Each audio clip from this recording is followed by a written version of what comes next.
I started off by creating a new Unity project and calling it Horror Dodecahedron. This was because the game that first inspired me to work on this one had characters with heads that looked like dodecahedrons. Now, I don't actually know how many sides one has, but who really cares? Now, surprisingly, I was no expert on horror at this time. I mean, the scariest movie I'd watched was the FNAF movie, and the scariest games were the Fears to Fathom ones. So it was actually probably a pretty dumb idea to make a horror game now that I think about it. But even in my ignorant state, I still knew the three main components of any good horror game. These were the player, the scary creature or person, and then, all the boring stuff like the code that actually makes the game function. So I started off by making a bean and giving it the gift of life by borrowing a player movement script so we can now actually move. After that, I made a second bean, which will be the enemy. That's why he's red. It's because he's evil. After hours of intense coding, the red bean now chases the player. Nice. But he seems kind of slow, so let's just speed him up a tad. Perfect. In only one day, I had already completed 2 out of the 3 main parts of any good horror game. This was going to be so easy. No. After this, I started to brainstorm what the game was actually going to be about, since that's pretty important when making a game. I settled with it being that you arrive on an empty island alone on a boat, and then you have to survive the night or something. I quickly got a model for the boat and filled it up with little tasks that you'd have to do while on it, including mopping and throwing away trash. That's when I ran into a big fat problem. There was no place to put this trash bag, and well, we have to put it somewhere. Where could we possibly... Oh. I should probably mention that for this I had to add the ability to throw things, which I did all by myself. So you just know that it worked perfectly first try. Now that the boat was working pretty well, if I do say so myself, I needed to work on the island. Now, this is where the majority of the game was going to be played, so I had to make sure I found a good model. But I'm sure it won't take too long. Why do these all suck? It turns out that basically no one had an island model that I liked. Now, I could have fixed this by making one myself, but that's too hard, and I don't want to have to learn how to model. So I finally settled with one that looked pretty decent. However, you can see that this island has a lot of interesting stuff. We got a cabin, a mountain, pier. Now, if you're really smart, you may realize that most of these things are not typically found on a deserted island. Oh, you're wondering where they came from? Now that we had the island, I first wanted to work on a fishing mechanic. So I began working on the fishing mechanic until about halfway through when my brain said, hey, this is pretty cool and all, but how about I just... So I took a 3-month break in which I tried to focus more on my grades and focus more on studying. And by that, I of course mean I beat Cataclysm after 50 through 60,000 attempts. Nice. But it was now time for me to actually start working on my game, because I'd promised a teaser in September to my 20 loyal subscribers, and it was currently January, so I was just running a tad bit behind. So when I tell you I locked in for this month, I mean I locked in for this month. In less than 30 days, I was able to add axe for trees, wood for fire, fishing pole for fish, finally, fire for fish, and locked for door. Yeah, locked for door. Wow, it is truly amazing all of the things you can accomplish with no sleep and a complete disregard for the outside world. But it was all worth the wait, because in the end, on January 30th, 2025, I posted the teaser, which showcased many of the features already mentioned in this video, along with this arm clipping through the door, and also the hatch. Super cool and quite scary hatch, which is definitely not still empty. This video was very well received and currently sits at 41 views with many helpful comments. After releasing this video and spending over a month doing just about nothing, I decided to add some particles since particles are pretty neat. After making these particles, I was feeling pretty good about the game, so I did a playthrough and I realized it just had one small problem. It wasn't scary. Like at all. And when you're trying to make a horror game, that's a pretty big issue. And just how did I fix this, you may ask? That's how.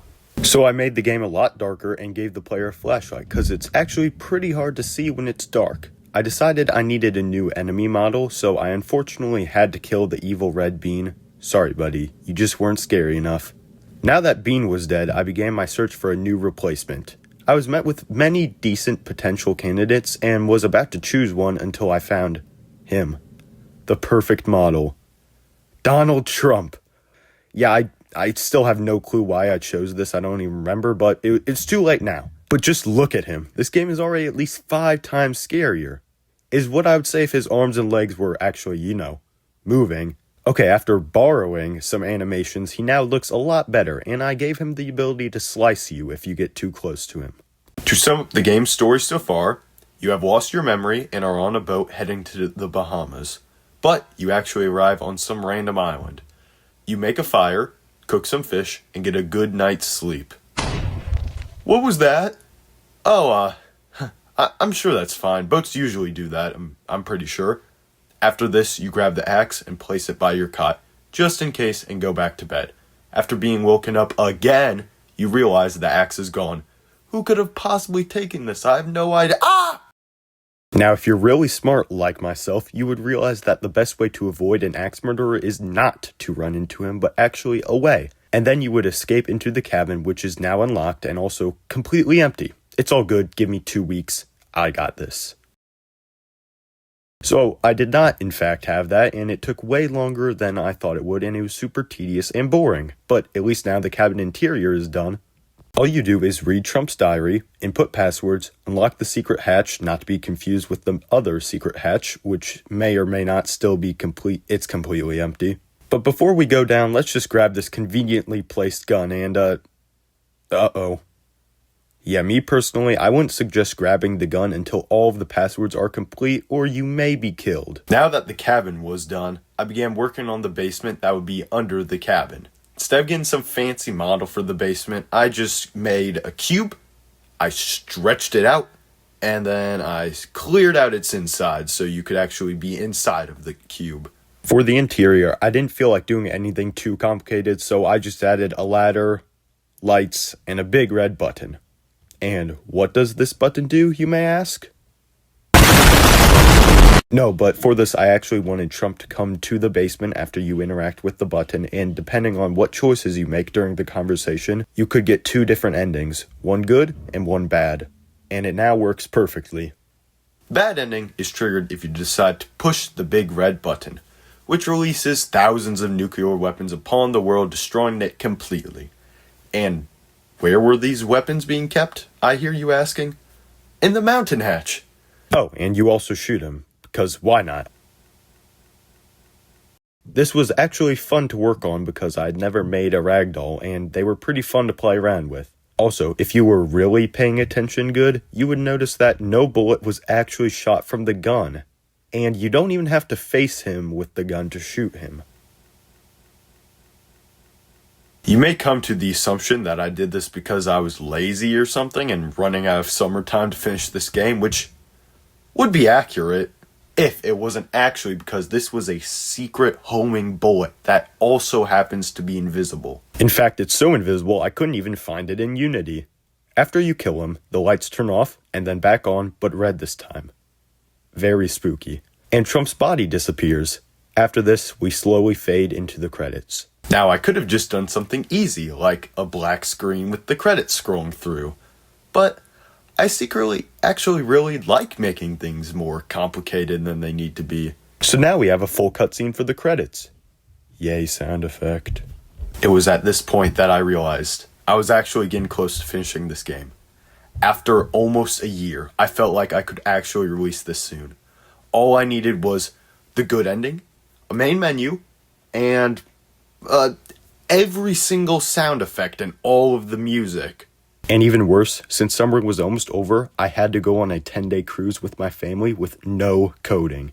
But it's fine, I'm sure I will still be fully motivated by the time I'm back.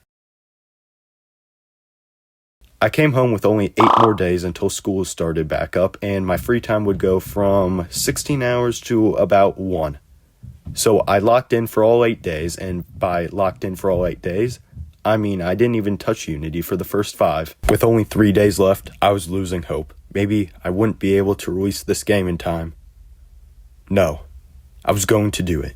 At this point, it had been over a year since I'd first created that Unity project. Over a year since I'd first started my biggest journey yet, and I wasn't going to give up that easily. Even if I had to spend 16 hours a day coding, I would do it. I started this day by eating breakfast and then doing nothing but code for 7 hours straight. In this time, I was able to finish the good ending and the main menu. The good ending was originally going to be something cool like running from Trump through some hallways until eventually shooting him, but I did not even have close to the amount of time to pull it off, so it basically works the same as the bad ending. You shoot him, he's gone, and then credits, except no missiles and the button doesn't get pushed. The next thing I did was add the menu, but I didn't know how to make a menu, is what I would say if I was stupid, so let's just put that there, write that, and put this here, and bada bing bada boom, it's working.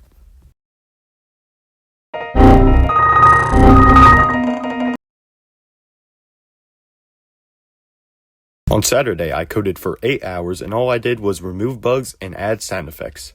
Lots and lots of sound effects. I was on a call with a few of my friends during this, so I didn't go mentally insane, and I told them all that I would be releasing this game on Sunday, and we all agreed to play it together.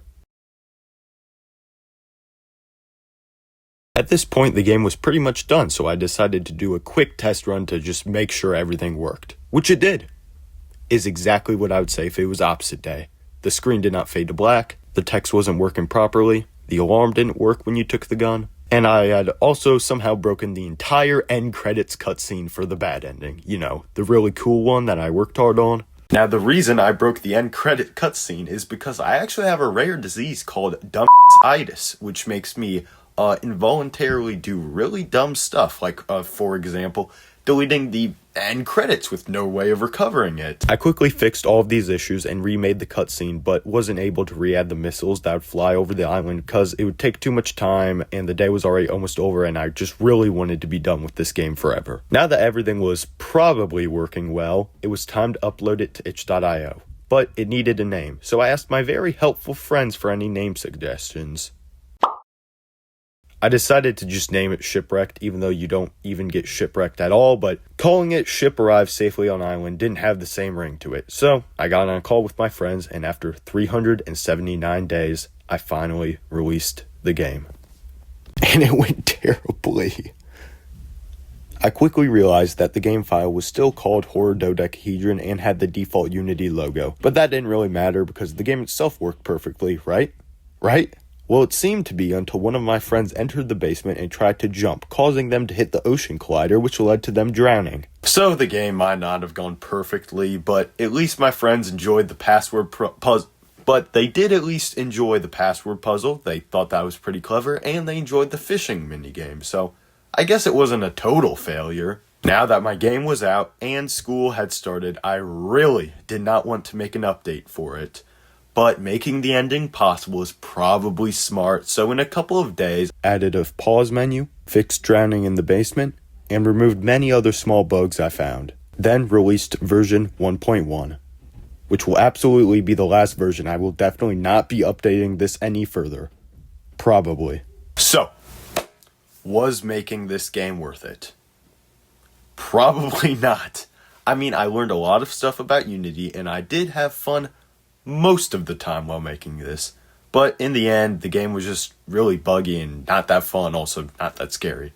But I'm glad I finally finished it, so all of that time wasn't completely wasted. Anyway, the script for this video is getting extremely long and I dread having to edit all of this, so I'm just gonna stop it here. But did you know that 0% of my viewers are subscribed?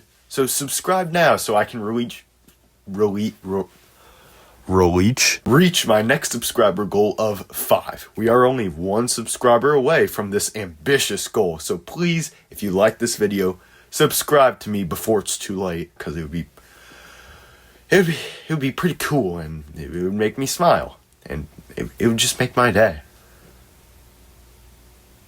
Oh, also, you can check me out on itch.io to play this game along with 6 others. They're not that good, but I'm trying. I'll get better over time. Probably linked in the description somewhere.